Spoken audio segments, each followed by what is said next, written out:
పేరిని చిన్నారి జాను మిస్సింగ్ కేసులో గత 24 గంటల్లో నమ్మలేని షాకింగ్ ట్విస్టులు వెలుగులోకి వచ్చాయి.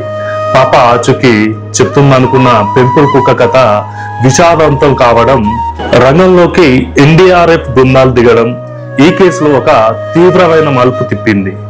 నిన్నటి నుండి ఈ రోజు ఉదయం వరకు పోలీసులు సేకరించిన ఆ షాకింగ్ అప్డేట్స్ ఏంటో ఇప్పుడు డైరెక్ట్ గా ఈ వీడియోలో చూద్దామండి.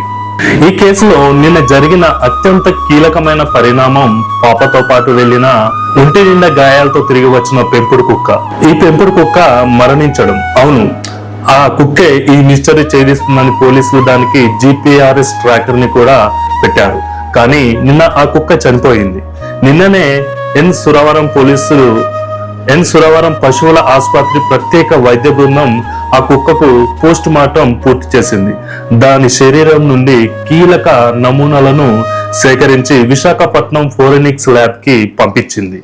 అసలు దానికి ఎవరైనా విషం పెట్టారా లేక కొట్టి చంపారా అనేది తేలితే పాపను బంధించిన కిడ్నాపర్లు ఎవరో క్లూ దొరుకుతుందని పోలీసులు భావిస్తున్నారు. మరోవైపు సైబర్ క్రైమ్ పోలీసులు నిన్నటి నుండి భారీ ఆపరేషన్ మొదలు పెట్టారు. పాప మిస్ అయిన పరిసరాలలో ఉన్న సుమారు 7 టవర్ల పరిధిలో పోలీసులు క్షుణ్ణంగా పరిశీలించారు. పాప అదృశ్యమైన ఆ కీలక సమయంలో ఆ ఏరియాలో యాక్టివ్ గా ఉన్న దాదాపు 4800 ఫోన్ కాల్స్ డాటాను ప్రస్తుతం జల్లెడ పడుతున్నారు. ఆ సమయంలో అక్కడ అనుమానాస్పదంగా తిరిగిన నంబర్లు ఏంటి, ఎవరైనా ఎవరితో మాట్లాడారా అనే కోణంలో నిన్న రాత్రి నుండి డేటా స్క్రీనింగ్ జరుగుతుంది. డిప్యూటీ సీఎం పవన్ కళ్యాణ్ గారు ఆదేశాల మేరకు నిన్నటి నుండి గాలింపు చర్యల స్థాయిని మార్చేశారు. కొత్తగా 30 మంది ఎన్డీఆర్ఎఫ్ సిబ్బంది తోటల్లో ప్రవేశించారు. వీరితో పాటు వన్య ప్రాణాల రక్షణ కోసం పనిచేసే ప్రత్యేక హనుమాన్ బృందం కూడా క్విక్ రెస్పాన్స్ వెహికల్స్ తో అడవిని జల్లెడ పడుతుంది.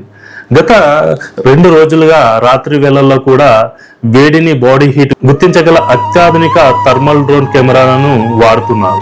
అయితే జంతువుల దాడి జరిగిన దాఖలు ఎక్కడా కూడా లేకపోవడంతో పోలీసులు ఇప్పుడు 100% ఇది కిడ్నాప్ అనే కోణంలోనే పరిశీలిస్తున్నారు.